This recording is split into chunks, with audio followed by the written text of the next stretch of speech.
प्राचीन काल में किसी जंगल में एक विक्रमा नाम का एक शिकारी रहता था, जो जंगली जानवरों का शिकार करता था तथा अपने परिवार का पालन पोषण किया करता था।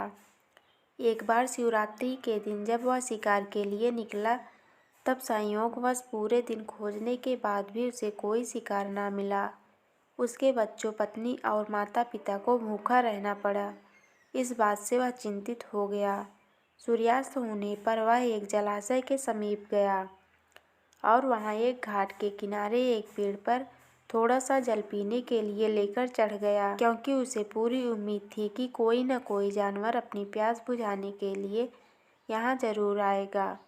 वह पेड़ बेल पत्र का था और उसी पेड़ के नीचे शिवलिंग भी था, जो सूखे बेल पत्रों से ढके होने के कारण दिखाई नहीं दे रहा था। रात का पहला प्रहर बीतने से पहले एक हिरनी वहां पर पानी पीने के लिए आई। उसे देखते ही शिकारी ने अपने धनुष पर बाण साधा। ऐसा करने में उसके हाथ के धक्के से कुछ पत्ते और जल की कुछ बूंदें नीचे बने शिवलिंग पर गिरी और अनजाने में ही शिकारी की पहली प्रहर की पूजा हो गई। हिरनी ने जब पत्तों की खड़खड़ाहट सुनी तो वह घबराकर ऊपर की ओर देखा और भयभीत होकर शिकारी से कांपते हुए स्वर में बोली, मुझे मत मारो। शिकारी ने कहा कि वह और उसका पूरा परिवार भूखा है, इसीलिए वह उसे नहीं छोड़ सकता। हिरनी ने वादा किया कि वह अपने बच्चों को अपने स्वामी को सौंपकर लौट आएगी, तब वह उसका शिकार कर ले। शिकारी को उसकी बात का विश्वास नहीं हो रहा था। उसने फिर से शिकारी को यह कहते हुए अपनी बात का भरोसा करवाया कि जैसे सत्य पर ही धरती टिकी है, समुद्र मर्यादा में रहता है और झरनों से जल धाराएं गिरा करती हैं, वैसे ही वह भी सत्य बोल रही है। गुस्सा होने के बावजूद भी शिकारी को उस पर दया आ गई और उसने जल्दी लौटना यह कहकर उस हिरनी को जाने दिया। थोड़ी ही देर बाद एक और हिरनी वहां पानी पीने आई। शिकारी सावधान हो गया, तीर साधने लगा और ऐसा करते हुए उसके हाथ के धक्के से फिर पहले की ही तरह थोड़ा जल और कुछ बेलपत्र नीचे शिवलिंग पर जा गिरा और अनायास ही शिकारी के दूसरे पहर की पूजा भी हो गई। इस हिरनी ने भी भयभीत होकर शिकारी से जीवन दान की याचना की, लेकिन उसके अस्वीकार कर देने पर हिरनी ने उसे लौट आने का वचन यह कहते हुए दिया कि उसे ज्ञात है कि जो वचन देकर पलट जाता है, उसका अपने जीवन में संचित पुण्य नष्ट हो जाता है। उस शिकारी ने पहले की तरह इस हिरनी के वचन का भी भरोसा कर उसे जाने दिया।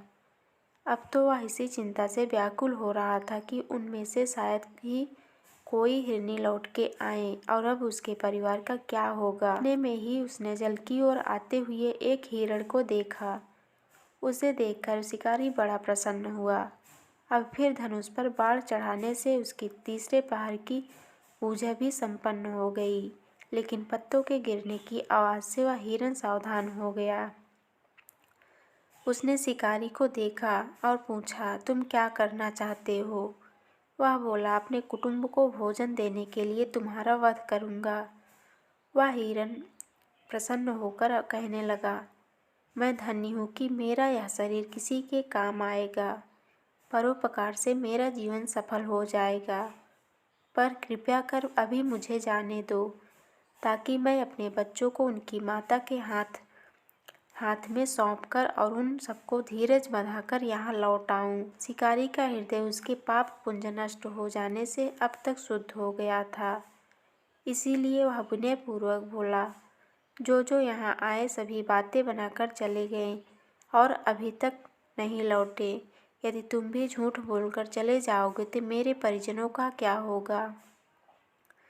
अब हिरण ने यह कहते हुए उसे अपने सत्य बोलने का भरोसा दिलवाया कि यदि वह लौट कर न आए तो उसे वह पाप लगे जो उसे लगा करता है, जो सामर्थ्य रहते हुए भी दूसरों का उपकार नहीं करता।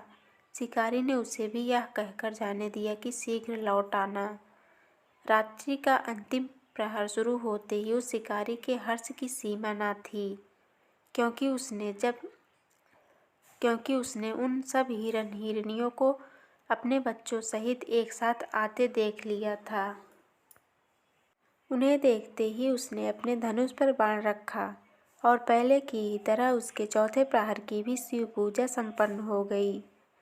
अब उस शिकारी के शिव कृपा से सभी पाप भस्म हो गए। इसीलिए वह सोचने लगा, ओह ये पशु धन्य है जो ज्ञानहीन होकर भी अपने शरीर से परोपकार करना चाहते हैं। लेकिन धिक्कार है मेरे जीवन को कि मैं अनेक प्रकार के कुकृत्यों से अपने परिवार का पालन करता रहा। अब उसने अपना बाण रोक लिया तथा मृगों से कहा कि वे सब धन्य हैं तथा उन्हें वापस जाने दिया। उसके ऐसा करने से भगवान शंकर ने प्रसन्न होकर तत्काल उसे अपने दिव्य स्वरूप का दर्शन करवाया तथा उसे सुख समृद्धि का वरदान दिया। दोस्तों, ये महाशिवरात्रि की कथा आप लोग को कैसा लगा कमेंट में बताइए और ऐसे ही कहानी सुनने के लिए मेरे चैनल को सब्सक्राइब करें और ज़्यादा से ज़्यादा लाइक करें, शेयर करें।